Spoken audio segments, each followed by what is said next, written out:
It's the wave of the future that promises users an experience that's out of this world. But beyond the fun and games, how will virtual reality change our lives? This is Inside Story.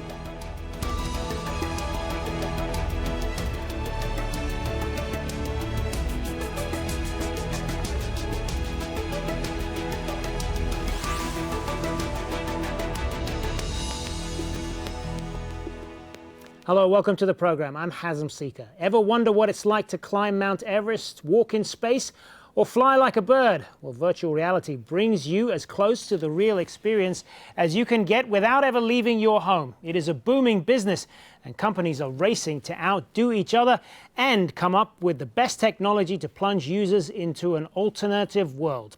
So Sony is the latest company to unveil its newest gadget, but beyond its entertainment value, virtual reality has shown promises of improving our lives in many fields. We'll speak to our guests in just a moment, but first, this report from Jacob Ward in San Francisco. If you ever wanted to fly over Rio, see the edge of space, or fight off hordes of robots with your bare hands, well, 2016 is your year. Virtual reality became something you can buy this year. Google debuted a $79 product called Daydream. People immediately lower their center of gravity, right? They crouch down. Some reach for a hand railing that's not actually there. Facebook showed off a prototype of its Oculus Touch product. First live demo in VR. And virtual gaming rigs came online. Aw, you're so cute. Oh. PlayStation debuted the $400 PlayStation VR this week with a promise of 50 games by the end of the year. Now that we have the ability to create these imaginary worlds and walk through them, what use is that really?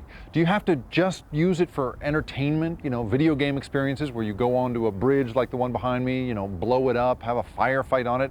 Or can you do something like inspect the way it's built or analyze its traffic patterns?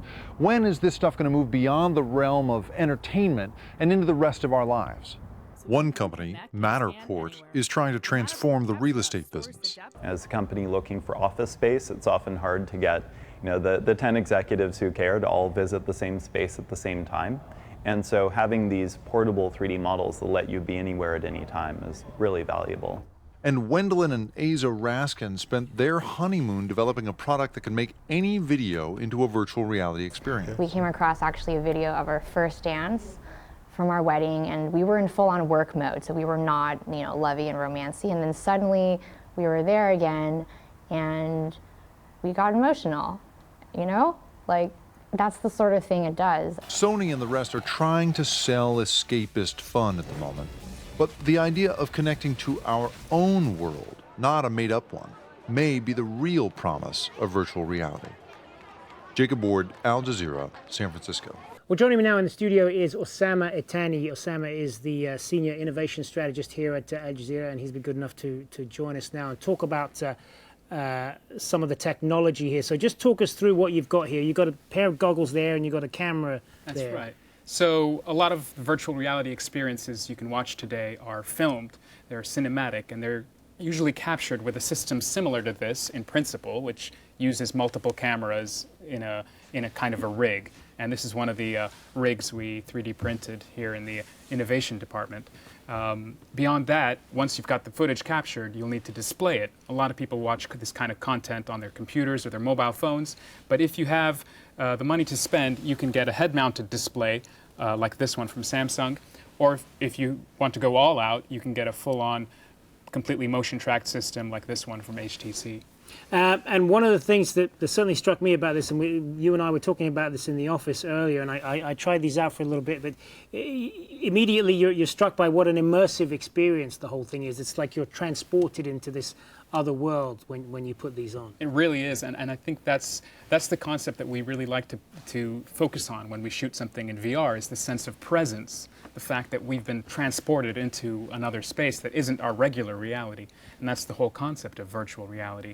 And once you have the technology, and the technology has really surged in the past couple of years, once you have the technology to sort of trick your brain, you can get that sense of presence right away, so you actually feel like you're someplace else.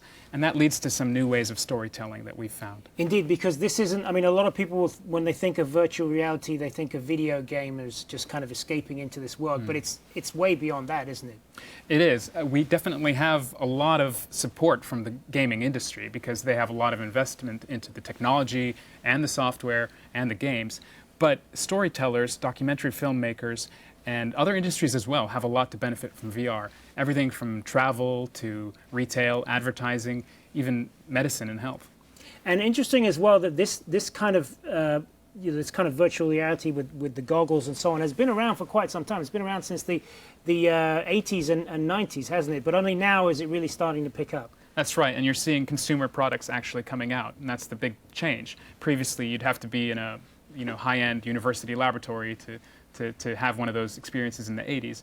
But nowadays, you could take your mobile phone and put it into something like this for just $99, and that would give you the kind of experience that you could only dream of back in the 80s. And another thing that you're struck by is the very kind of interactive nature of the whole thing, and how people can have this empathy with the subject, whatever it happens to be. Yeah, you definitely get a richer sense of empathy with the characters, and it's actually been studied that VR seems to make people more empathetic to the subject matter. So when you're face to face with the character in a documentary, or when you feel like you're in their house, or you're on the boat with those migrants, or that kind of thing, you really get a sense of the seriousness of the issue, far more than you might get from just a linear storytelling method. So how far do you see this going in terms of its not just on the video game side, but in terms of its value to society?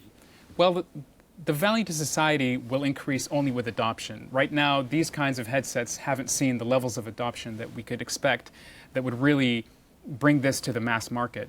PlayStation this week launching their version of the VR experience. That might increase as people already have a lot of the hardware already at home in terms of the PlayStation 4 that they could use to start experiencing VR. But right now, the big roadblock is the technology. So this is where content comes into play. The more the content appeals to people and the better the content is in quality, that's when people will start tuning in through Facebook and YouTube and some of the more, let's say, not immersive modes. They'll start tuning into that a bit more, and that will be the start of the real when you talk about industry. the technology isn't there yet, you mean the equipment is still big and cumbersome, it's slow, it's not as adaptable, or? It's still a bit cumbersome. And a system like this, for example, if you wear this for more than a couple of hours, you're going to have rings on your face from the pressure of the whole thing. And so some of the ergonomics still have to be worked out. And overall, the cost is still prohibitive. A system like this could run you $800, and that's before the PC that has to run it. All right, Ousama, Itani, thanks very much for being with us. Thank you.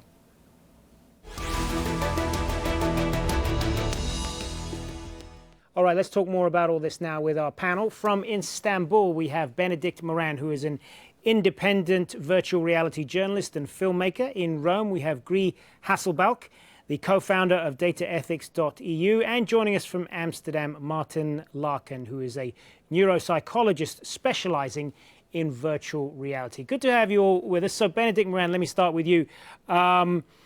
How has virtual reality added to the work that you do in making these documentaries and giving the viewer a fuller experience of what you're presenting?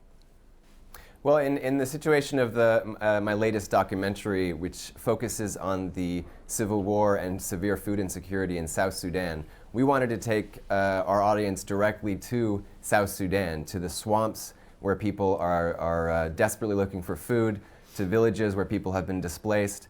And virtual reality offers us an opportunity to do that like no other medium has done before. What does it do then that conventional media doesn't? I mean, if you were just sitting watching this on television, what's the difference in the experience? I think the interaction that the audience has with the subject that they view in virtual reality is much more intimate.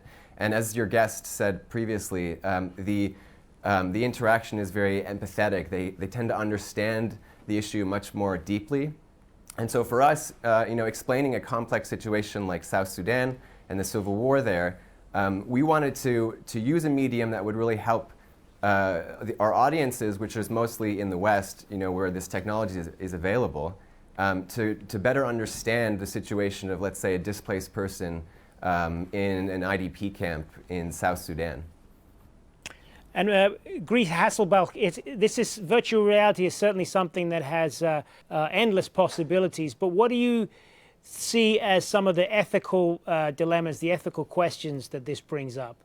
I mean, virtual reality has existed since the 1980s, of course, and it used to be something in universities, as you said, and where you would be sitting and you could interact with a machine. The difference is now today that it's a big economic investment, and so what we see here now is a virtual reality that is based on a data exchange between normal people and big companies. Some of the things that we've seen lately, Oculus Rift and Pokemon Go, one of the things that emerged after these came out is the problems in terms of people's privacy.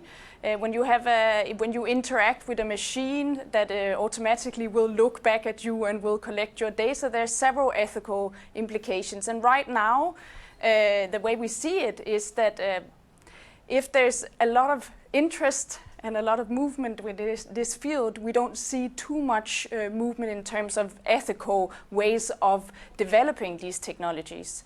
So that's one of the problems, yeah. All right, Maarten Laken, as someone who's been studying the effects on the mind on this, it does bring up some issues of perhaps, for one thing, desensitizing people when they, for example, with video games. People who use this to play violent video games, there is a sense that they could become desensitized and not be able to kind of distinguish enough the difference between what they're experiencing on virtual reality and distinguishing that from the real world. Is that something that you've found in your research? I personally am not concerned that people will not be able to distinguish between the real world and a virtual world, unless, of course, there is some psychological issues going on behind that. But I wouldn't see why someone would not be able to distinguish anymore. But do you think there is a danger of desensitizing people in much the same way that the current video games, violent video games and so on, and the effect that has on people? Yes, I do think that is something that people should be really careful for, because indeed if you see a lot of violence in this more immersive way, you get also more used to it. But I would not risk saying anything about how this translates to real-world behavior. Hasselbalch, do you think, I mean, there's always an issue of people becoming addicted to certain types of media, whether they're video games or spending too much time watching television or the internet and so on. In that sense, virtual reality is no different, isn't it? I mean, the more time you spend on it, it has the potential of having a detrimental effect. How much of a danger is that, do you think? Well, I mean, in general, I think to talk about addiction is the wrong term, because we're getting more and more immersed in these universes that are based on data. So what I'm concerned with is much more the way in which and the role that the individual plays in these data-based universes. So you have a virtual reality, for example, that you can log completely into and become immersed in this, and you become the data, and someone will interact with your data in this way. Or you will even have the mixed reality like Pokemon Go, where you start putting a layer of data on top of the reality. And so what I'm concerned with is what kind of role and what kind of status does the individual have in these structures, because the ones that are developing these virtual realities, these data spaces, have certain interests. So we need to have, not to talk about addiction, because what is going on is that all technologies are moving towards creating some kind of extension of ourselves in data. And this extension will be completely like the real world in many sense, but it will also make our capabilities stronger and we'll have more potentials. But at the same time, there'll be risks involved. There will be the same power imbalances that we have to deal with in the data spaces as we have in the real world. And so what I would like to see is ethics being implied also in these universes. Instead of looking at only the possibilities and looking at how it can extend our reality and our experiences, we need to look at how can it also extend our rights as individuals, our empowerment as individuals. And right now I see a movement of development where it's very much economic interests that are running these businesses.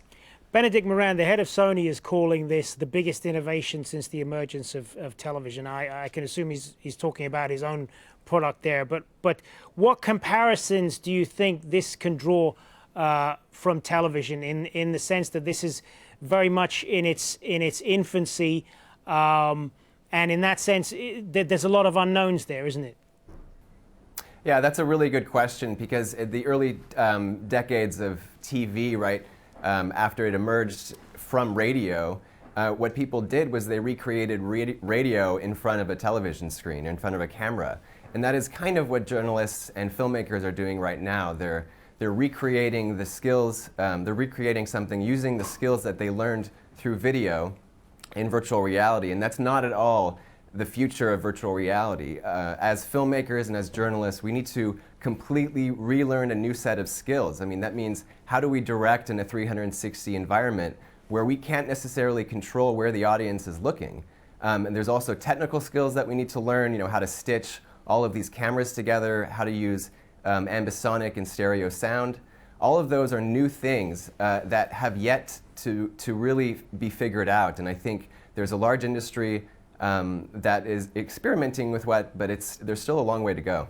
Maarten Laken, there are instances where medical students are using this as part of their learning. I mean, that's something that could add value to it, isn't it?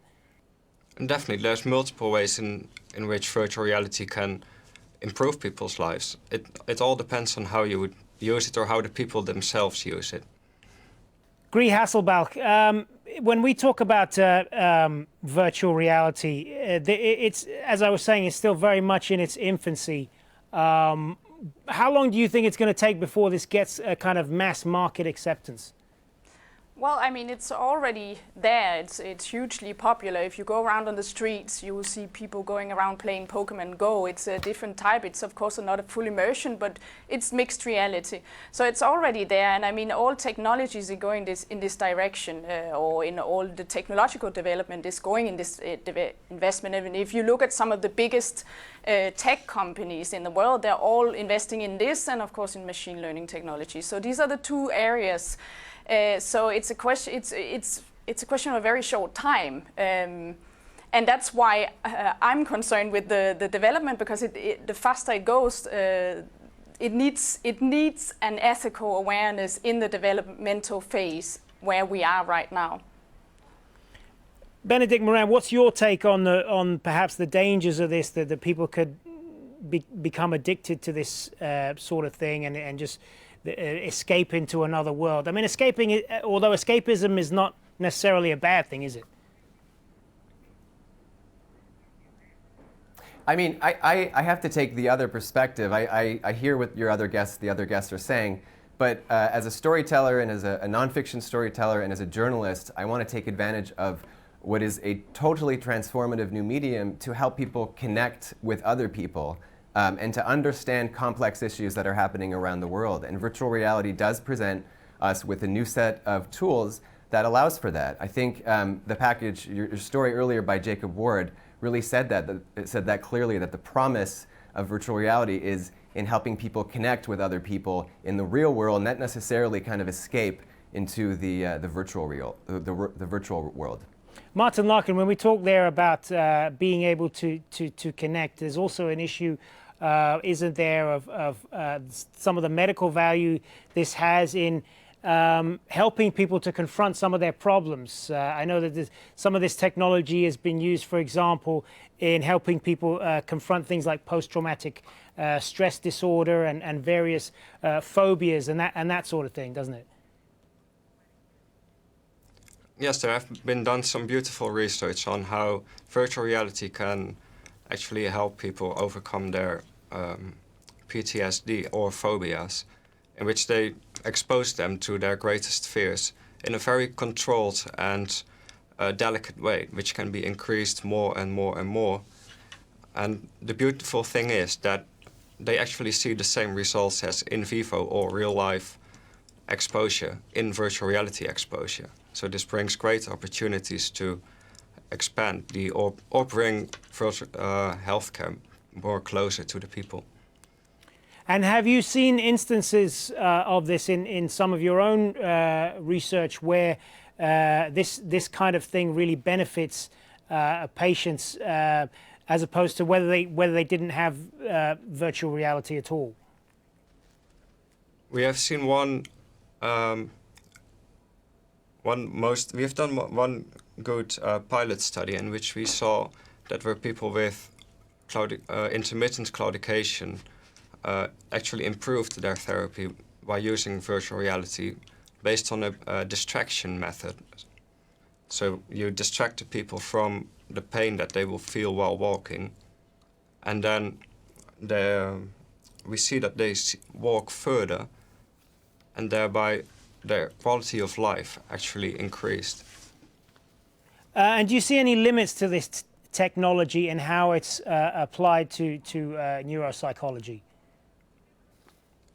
I think we should always be very careful because we are working with a delicate group, and the most important thing is to keep that in mind and always do small steps on scientifically based studies. And of course, there's a lot of hype regarding virtual reality, so it might be tempting for people to try to work too fast, and I would never recommend that for virtual reality working on patients. Hasselbalch, what improvements would you like to see in virtual reality the way it is now? Well, I'm less than concerned with, I also see potentials in the technology, and I also see that there's an idea about this that is brilliant and has been started a long time ago. The thing that I would like to see is, because it's moving so fast, I would like there to be, first of all, we don't have laws that have adapted to this development. We don't have an ethical culture, business culture around it in the same way that we have with other things. So importantly now, what we've seen so far is when these new technologies come out, we have very often stories about users that don't know how they interact with these machines, how they collect their data, what are the data used for what purposes. So I would like to see a more ethical business culture around this, one that is more focused on what is the rights of the consumer that is sitting and using this virtual device, for example, when it's a consumer technology. In what ways, what are the limits to the data collection we have, for example, in this data-based universe? So I would love to see something that is built more privacy by design, for example, and thinking about these user rights from the beginning when the technology is being built, and not after it's released and users are starting to react and getting concerned with it. Yeah, Benedict Moran, this is, because this is something that's still very much in the early stages, it is a very unregulated medium, isn't it? It is kind of a journey into the unknown in that respect. What challenges does that hold for you? I think there's so many cameras, and there's such a variety of technology and software that filmmakers like myself can use, and it's really it's been hard to figure out the best and most effective way to do virtual reality. As you know, literally month to month, the industry is changing, and new technology, new cameras are making it a lot easier for filmmakers to develop this craft. And the more people that get involved, the more experiments that they work with, and the more films that are released, the more that we'll be able to take advantage of this new and potentially very transformative medium. All right, and on that we will have to leave it. Thank you to all three of you, Benedict Moran, Hasselbalch, and Maarten Laken. Thanks very much for being on Inside Story.